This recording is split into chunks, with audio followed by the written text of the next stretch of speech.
Heber Moulton. His division held a mock invasion. Someone fell overboard. He went to save them and was sucked underneath the boat towards the propellers. He couldn't stop it. He couldn't grab hold of things. He wasn't strong enough. He prayed. He received supernatural strength that allowed him to pull himself to safety. And then he was actually physically lifted out of the water by an unseen hand and heard a voice. The division held a mock invasion. There was some question whether to hold it because the water was wild. The waves were high and it was a very difficult situation. General Patrick decided to go ahead with the practice.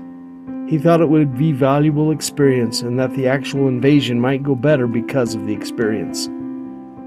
The infantry boys had loaded onto big ships that night before. That morning, they were transferred to small landing craft to make their invasion. The men were loaded down with all their combat gear. There were probably 30 men in each landing craft.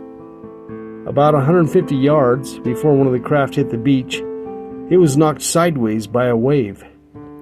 3 of the men went into the water. 1 disappeared immediately. The other 2 struggled towards the shore near where we were standing. To our right was a landing craft. Cables had been placed from the boat to 2 Caterpillar tractors to hold the landing craft in position. The motors of the landing craft were revved high to assist in the alignment.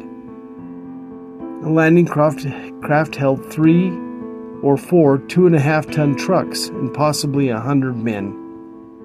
The deck of the craft was very close to the waterline. I was standing by a sergeant. The 2 of us took off our shoes, pants, and fatigue tops and started into the water to help the 2 struggling men. Before we got to them, 1 disappeared. We were both exhausted by the time we got to the remaining man. I marveled that we had remaining strength to help at all. About that time, we noticed that we were being pulled toward the side of the landing craft by the current generated by the boat's propeller. Then stronger powers than ours took over. The revved-up engine pulled the water and us towards the landing craft. We were at the side of the boat. I indicated somehow to the sergeant that I would lift the man's arms up and he would push him over the side of the craft. As I attempted to do that, I lost my footing and the current pulled me under the boat. I was in trouble. I grabbed a rock about 3 times the size of a football that was buried in the sand. That was useless. The next few moments were and are the most remarkable of my life. That current pulled me right up to the propeller blades. In that very small fraction of time, before what would have been certain death, a great many things passed through my mind. Among other things, I remembered my grandmother, McMullen, and the promises I'd received in the temple. And in that same small fraction of a second, I prayed. Then I felt like I was given fantastic power. I took hold of the barnacles of the bottom of the boat and pulled myself toward the point where I had entered. I had to be out of air. Then another remarkable thing happened.